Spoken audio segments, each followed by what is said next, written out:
Assalamualaikum warahmatullahi wabarakatuh. Oke lur, dari ini part yang kedua ya. Part kedua dari kiriman mesin las beliau yang ada di Tanjung Pinang. Part 1 sebelumnya itu video sebelumnya ya sama PCB mesin las dengan 12 MOSFET ya. MMA 160 atau MMA 200 ini ya. Ini hampir sama dengan yang sebelumnya, teman. Ini yang sebelumnya udah jadi di video sebelumnya ya. Ini kerusakan api tidak keluar dan api kecil udah selesai, udah kelar ya, udah beres. Lanjut part kedua. Ini sebenarnya yang kedua ini sebenarnya enggak cuma untuk kanibalan aja kata yang punya ya, kata beliau yang punya PCB ini katanya cuma untuk kanibalan aja, tapi apalah saya selesaikan semua jadi kedua-duanya bisa selesai semua. Sebenarnya beliau menghendaki satu aja yang diperbaiki karena yang satu ini cuma untuk kanibalan atau cuma untuk ganti-ganti komponen gitu. Tapi saya kemarin saya konfirmasi bahwa keduanya bisa sekalian diselesaikan, jadi dua-duanya bisa normal kembali gitu teman ya. Untuk yang kedua ini kerusakannya hampir sama teman ya. Api tidak keluar, api kecil dan tidak bisa untuk ngelas, pokoknya nggak maksimal. Tapi yang awal ini rusaknya api kecil, api tidak keluar, dari tegangan outputnya nggak keluar. Nyalakan, di sini lampu power hijau nyala, berarti ini tegangan supply keluar dari power supply. Kita cek dulu untuk tegangannya. Ini groundnya saya jumper di body IC 7812 ya. Ini kaki tengah ini kaki ground dari power supply. Sekarang kita cek di soket sini, ini soket relay dan ke kipas ya.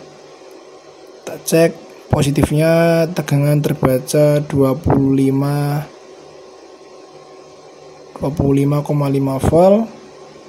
Ada itu gerak-gerak karena probe testernya yang agak bermasalah ini. 25 volt ada, 12 voltnya di outputnya IC 7812 kaki nomor 3. 12 voltnya hilang lur. Ini 12 voltnya hilang. 25 ada tapi 12 voltnya yang enggak ada lur. Apakah short atau gimana ini? Ini 25 volt di kaki nomor 1 ya. Ada, kaki nomor 3 harusnya output 12 volt. Di sini terbaca 0,5, 0,7. Enggak ada sama sekali. Apakah ada short di sini? Saya juga kurang tahu. Kita lakukan pengecekan aja nanti ya. Ini 7812. Kondisi masih baru sebenarnya, tapi kok nggak keluar tegangan. Apakah ada short atau gimana? Di kaki nomor 15 IC KA3525 juga tidak ada tegangan ya. Oke, sama 0,4, sama seperti yang kaki nomor 3 ini nggak ada tegangan. Kayaknya ada yang short ini bermasalah ya. Terus kita cek di ini, di kaki drainnya MOSFET IRF, MOSFET driver keempat MOSFET ini. Kaki tengahnya kita cek satu persatu. Ini loss tegangannya ya. Artinya loss itu tegangannya sama dengan tegangan supply PSU-nya. Jadi tegangan loss itu diartikan tidak keluar BBM-nya atau BBM-nya tidak bekerja ya. BBM-nya belum bekerja ataupun protek ini. Tapi proteknya nggak sampai OC. Istilahnya itu proteknya internal gitu ya, nggak protek eksternal. Karena protek eksternal ini OC-nya bakal nyala, tapi ini protek internal IC. Jadi yang rusak mungkin IC-nya atau drivernya, driver transistor, atau mungkin MOSFET-nya sendiri rusak. Dan ini karena api kecil, juga karena ini op-amp-nya CATX40 di sini menggunakan IC SMD teman ya, lihat. Ini menggunakan IC SMD, kelihatan itu CATX40 versi SMD. Ini nanti juga akan saya ganti, dimodif aja ya, pakai versi deep karena habis stoknya yang versi SMD. Dan kita akan lakukan pengecekan yang menyebabkan tegangan 12 volt ini hilang dan BWM-nya di sini nggak keluar ya. Ini harusnya normalnya di kaki IRF ini, di keempat MOSFET IRF, di kaki drain tengahnya ini tegangannya sekitar 13 sampai 16 volt ya. Dan keluar frekuensi, ketika cek pakai frekuensi di sini juga nggak akan keluar 0 ya, 0. Kita coba cek pakai osiloskop biar lebih percaya ya. Cek pakai osiloskop biar lebih terbukti bahwa BWM-nya nggak keluar. Kita cek di sini kaki drainnya itu ya, dia cuma keluar tegangan aja, lurus, nggak ada apa-apanya. bener ya, rusak di BWM nya ini. Lanjut aja pengecekan lur, nanti saya jelaskan lagi. Oke, dan setelah IC BWM saya lepas ini bekas solderan ya. Jadi sebelumnya ini untuk kedua PCB yang saya perbaiki kali ini sudah pernah dioprek, sudah pernah coba diperbaiki tapi gagal ya. Ini CBWM sudah pernah diganti kayaknya. K3525 ini saya lepas. Nih kondisinya ya. Saya lepas dan tadi ternyata yang IC-nya 7812 untuk step down tegangan dan penstabil tegangan. L7812 ini kondisi baru tapi rusak ya, saya ganti udah. Sekarang kita coba nyalakan dulu untuk ngecek 12 voltnya. Kita cek tegangan 12 volt teman di kaki nomor 15 IC K3525. Ini adalah input VCC atau outputnya dari 7812 ya. Jadi output 7812 ini diumpankan untuk VCC supply IC K3525 di kaki nomor 15 dan supply untuk op-amp C340 di kaki nomor 7 ya teman ya. Untuk VCC 12 volt diambil dari IC 7812 tadi sebagai step down dari 25 volt ke 12 volt. Ini di kaki nomor 15 terbaca tegangan 12 volt ya. Biar kelihatan. Oke, 15 volt ada. Ini di kaki nomor 7 IC CAT140. Kaki nomor 7 lur. Ini kaki nomor 7, 12 volt ada sama. Sudah normal ya, udah keluar tegangan tadi nggak keluar tegangan 12 volt ya. Berarti pertama yang menyebabkan BWM tidak bekerja itu karena tegangan 12 voltnya untuk supply VCC ke kedua IC, baik itu yang BWM K3525 nya atau SG3525 sama aja ya, ataupun yang ke C340 sebagai feedbacknya atau sebagai op-amp di bagian feedback sensor arus maupun sensor output sensor di RSAN ya itu. Jadi penyebab BWM belum bekerja itu bisa juga karena tegangan 12 volt yang hilang. Lanjut kita akan langsung ganti aja ya, cabut dulu. Tak pastikan tegangan biar habis dulu di elko primer. Nanti langsung ganti aja ya untuk CAT140 dan SG3525 saya ganti pakai yang ori teman ya biar maksimal jos. Nanti kita cek lagi apakah BWM sudah bekerja atau belum. Semoga MOSFET IRF nya ini enggak rusak ya, biar lebih hemat biaya servisnya juga. Oke. Lur, di sini sudah selesai saya lakukan penggantian komponen. Di sini IC yang diganti ya. K3525 saya ganti pakai SG3525 sama aja, itu cuma beda pabrikan aja. Ini SG3525 beserta konektornya seperti biasanya teman ya. Dan yang sebelah sini ini CAT140 saya modif seperti ini karena stoknya kosong ya. Ini saya modif seperti ini, yang penting bisa. Ini versi deep dengan konektornya saya jumper, nanti ditambahkan lem biar rapi ya. Oke lur. Dan ini saya tambahkan kipas di bagian finalnya karena driver sudah terpasang, pastinya switching sudah bekerja ya. Kalau switching sudah bekerja, maka si final outputnya ini, final MOSFET bagian output ini dia sudah mulai nge-switch dan sudah bekerja secara full bridge ya, bergantian di 12 MOSFET itu ada 4 subdriver di sini. Nanti kita ngecek satu persatu ya untuk tegangan masing-masing gate MOSFET-nya. Kita cek satu persatu dari subdriver pertama sampai subdriver terakhir. Kita pastikan tegangannya semua stabil dan gak ada masalah biar nanti hasil pengelasan juga lebih maksimal teman ya. Oke, langsung aja kita nyalakan dulu, nyalakan kipasnya dulu teman. Ini kipasnya berisik banget karena high speed ya. Oke, nyalakan dulu kipasnya. Nah, itu saya pasang dulu untuk ini ya, probe oscilloscope di kaki drainnya MOSFET. Kita cek satu persatu kaki drain MOSFET driver, kita cek. Dan nanti kita cek tegangan di pin IC K3525 setelah diganti IC yang baru. Ini nyalakan, ini sudah nyala ya, output power sudah nyala. Kita langsung ngecek aja untuk di kaki nomor 15 ya, IC K3525 sebagai VCC. Pin kaki nomor 15 ada tegangan 12 volt. normal. Sekarang kaki nomor 8 ini sebagai kuncinya BWM. Kalau di kaki nomor 8 ini belum ada tegangan, maka BWM belum bekerja. Sini kita cek di kaki nomor 8, teman. Harus ada tegangan sekitar 4,6 sampai 5 volt. Sini ada tegangan agak drop ini, 4 volt, tapi nggak apa-apa. Kaki nomor 7 2 volt normalnya. Kaki nomor 2 ini 5 volt. Oke, aman. Kaki nomor 11 sebagai output A dan kaki nomor 14 sebagai output B kita cek. Ini posisinya agak susah ini. Oke, kita cek ya. Itu lampu bulan sudah nyala redup, menandakan switching sudah bekerja ya. Kaki nomor 11 ada tegangan 5,6 volt. 5,6 volt ya. Ada kaki nomor 14 output B 5,6 volt juga. Ini saya matikan dulu, nggak berhenti lama-lama karena nggak ada edgingnya teman ya. Tanpa edging, jadi si MOSFET-nya panas ini. Udah mulai panas, switching udah bekerja ya. Karena di BWM juga sudah mengeluarkan tegangan BWM-nya 5,6 volt ke 5 volt BWM dengan frekuensinya tadi belum dicek ya. Kita cek lagi untuk frekuensi kerja BWM-nya.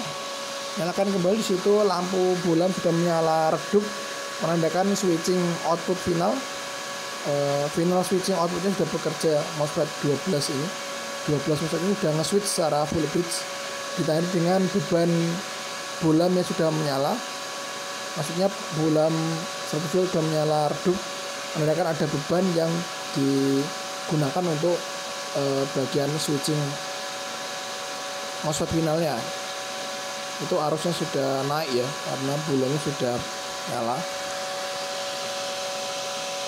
Nanti untuk ngecek switching finalnya ini cukup mudah ya, kita raba aja ini resistor snubber, resistor 4 resistor snubber di sini. Ini kalau udah mulai hangat, udah mulai panas, itu berarti sudah normal, sudah switchingnya sudah bekerja BWM nya, udah nggak ada masalah di bagian switchingnya. Kita cek lagi temen ya, sekaligus cek sekalian. Kaki nomor 9 nya harus ada tegangan 3,5 volt, 3,1, terbaru 3,2 aman. Ini kaki nomor 8 tadi 4,1 volt aman teman ya. Kita cek di kaki nomor 7 nya JADEX 40 VCC 12 volt ada. Kaki nomor apa ini, nomor 5 1 volt, nomor 8 0,032. ini kaki nomor 7, nomor 6. Sorry. Ini kaki nomor 5 ya, kaki nomor 5 0,04. Ini kaki nomor 8 1 volt. Ini kaki nomor 4 nggak ada, karena 3 dan 4 itu di short ya. Kaki nomor 3 dan 4 JADEX 40 itu di shortkan ke ground atau dihubungkan ke ground, jadi di sini 0 volt. Dan kita lihat untuk frekuensi BWM nya itu BWM driver ya maksudnya ini ya. Kedua probe osiloskop ini ditempatkan di bagian driver MOSFET, kaki tengahnya, kaki drain MOSFET driver IRF Z24N dan IRF 9Z24N. N channelnya pakai IRF Z24N dan P channelnya pakai IRF 9Z24N. Itu ini di beda fase ya, atau beda channel. Kelihatan itu DTM-nya teman. Frekuensi terbaca ya, agak ngacak frekuensinya ya.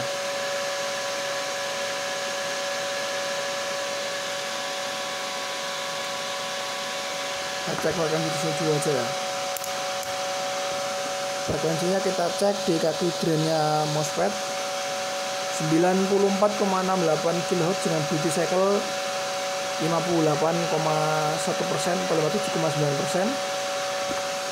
Ini output A, ini output B nya, satunya ini 100 berapa nih, kok beda ya, 160 agak beda lagi. 94 dan 150 agak beda ini. Apakah ada masalah di sini? Kita cabut dulu satu. Dan ini saya pindah ke sini ya. Sama ternyata teman. Ini nggak ada masalah ya, udah normal. Karena sisi itu mungkin ada interferensi aja karena MOSFET-nya belum terpasang di heatsink, jadi ada interferensi gangguan. MOSFET-nya terlalu panas teman.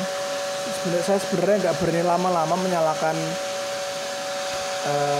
PWM-nya karena di sini PWM sudah bekerja dan sudah masuk ke trafo GDT, trafo driver GDT osilator. Ini di outputnya driver MOSFET menuju ke kaki gate setiap MOSFET ini. Kalau sudah on PWM-nya dan sudah masuk ke setiap kaki gate MOSFET, itu berarti switchingnya sudah bekerja, dan di sini MOSFET sudah mulai panas, ditandai dengan setiap MOSFET yang sudah mulai panas, nggak hangat lagi tapi sudah panas, dan resistor snubbernya udah bekerja, udah panas ini.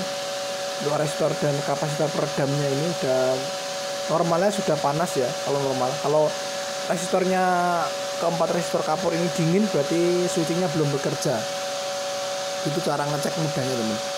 Sekarang kita langsung cek ya untuk setiap kaki gate nya MOSFET final. Kita cek satu persatu. Bentar, pakai kabel jumper biar mudah ya.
Oke lur, sorry tadi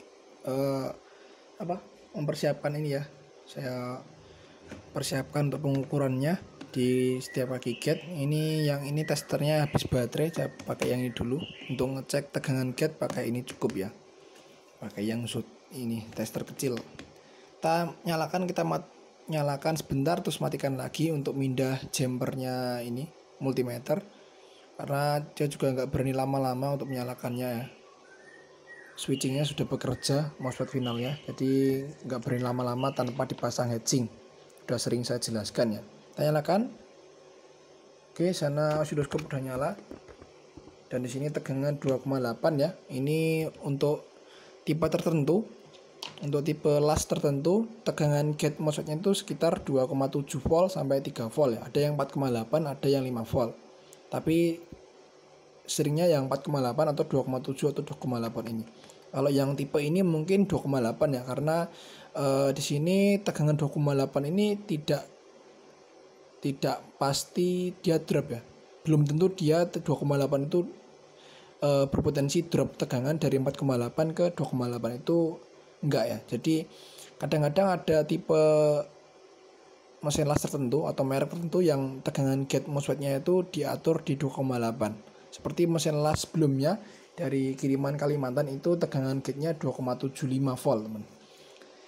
Kita pindah lagi ke MOSFET yang kedua. MOSFET yang kedua kita cek. Oke, di sini juga 2,8 volt. Pindah lagi. MOSFET yang ketiga di subdriver yang sama. Nyalakan lagi 2,8 volt ya. Ini kelihatan. Oke, pindah ke subdriver yang seberang ya. Ini MOSFET keempat, kita cek. Nyalakan kembali. Oke, di sini 2,9 lur. Kita nyalakan lampunya biar kelihatan. Nah, 2,9 volt ya. Oke, pindah lagi ke MOSFET yang berbeda. Sebelahnya kita cek lagi. Ini seperti pengecekan di video sebelumnya seperti ini ya.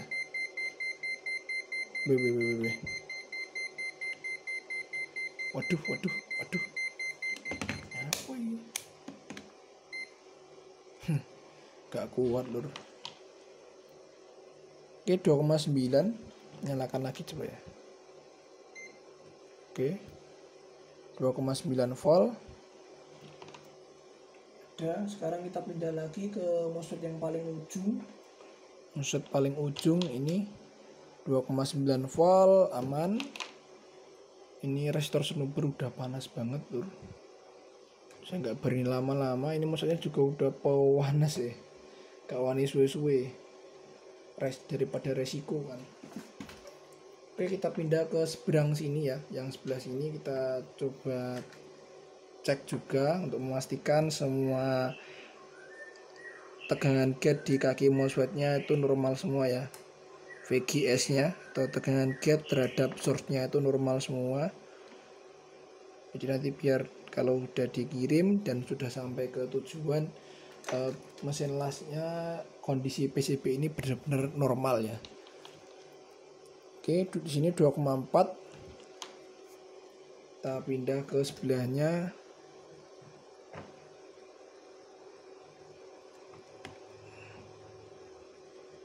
Masih di subdriver yang sama. Kadang-kadang ada toleransi ya, tapi nggak apa-apa. Nggak sejauh selisihnya nggak sampai 1 volt ya. Kalau udah selisih 1 volt tuh biasanya ada yang pincang. Ini juga 2,4. Kita pindah lagi ke seberangnya lur. Oke, kita cek lagi. Ini juga 2,4. Kita pindah ke subdriver sebelahnya. Apakah juga 2,4? Kita nyalakan. Di sini 2,8. Nah, ini ada kerusakan berarti di sini ya. Masih ada yang pincang di sini. Ini tegangannya 2,8. Oke, 2,8. Berarti yang subdriver ketiga ini ada yang bermasalah. Nanti kita cek lagi apa yang bermasalah. Kita selesaikan dulu untuk pengecekan ini sampai subdriver terakhir, subdriver keempat. Nyalakan bentar. Lepas lur. Chambernya copot.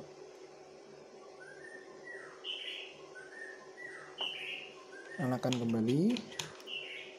Ini 2,8 ya. Aman. Kita pindah yang terakhir, ini MOSFET paling ujung di subdriver yang terakhir juga. Nyalakan kembali 2,8, berarti yang di sini tadi ada yang bermasalah ya. Subdriver ketiga, kita coba cek dulu apakah ada yang bermasalah di subdriver yang ketiga, karena di tegangannya itu nggak normal ya, pincang, beda sendiri. Dia 2,4, padahal yang lain tadi tegangannya 2,8, tapi yang ketiga yang tadi 2,4. kemungkinan ada yang bermasalah di sini. Apa ada MOSFET ataupun sender yang bocor, teman. Saya coba cek dulu, teman ya. Setelah dilakukan pengecekan, ternyata ada yang bermasalah di bagian output dari trafo GDT di subdriver yang ketiga. Ini sendernya nggak apa-apa, ternyata sender di sini. Ini sendernya 3,3 volt ya, masih normal ternyata. Yang bermasalah adalah kapasitor dan ini kapasitor 224 ya. 224 atau 220 nanofarad. Dan di sini ada dioda silikon 1N4148 3 biji, ini bermasalah, udah saya ganti. Sekarang kita coba nyalakan dan kita lihat tegangannya yang tadinya drop ya. Tadinya saya kira normal, ternyata drop, dan sekarang kita lihat perbedaannya. Oke, sekarang sudah 2,8 volt. Cek lagi. Oke, sudah 2,887 atau 2,8 volt. Ini ya. Outputan sudah nyala redup, dan di sini R sudah hangat, menandakan sudah normal, teman ya. Kita cek sekali lagi untuk frekuensi PWM-nya pakai osiloskop, teman. Dari kabel gubet ini.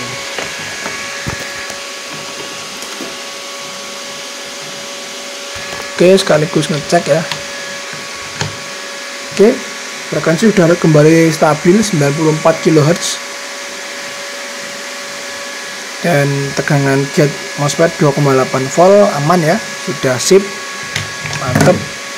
Aduh, nyalakan lagi 2,8. Oke, stabil. Resistor snubber sudah anget semua, udah rata panasnya, berarti sudah normal, teman. Untuk video service kalian mungkin cukup free dulu ya, karena semua juga sudah dicek normal.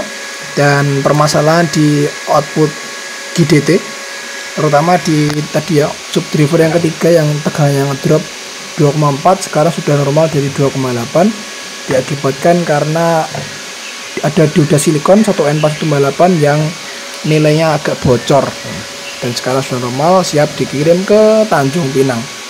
Mantap.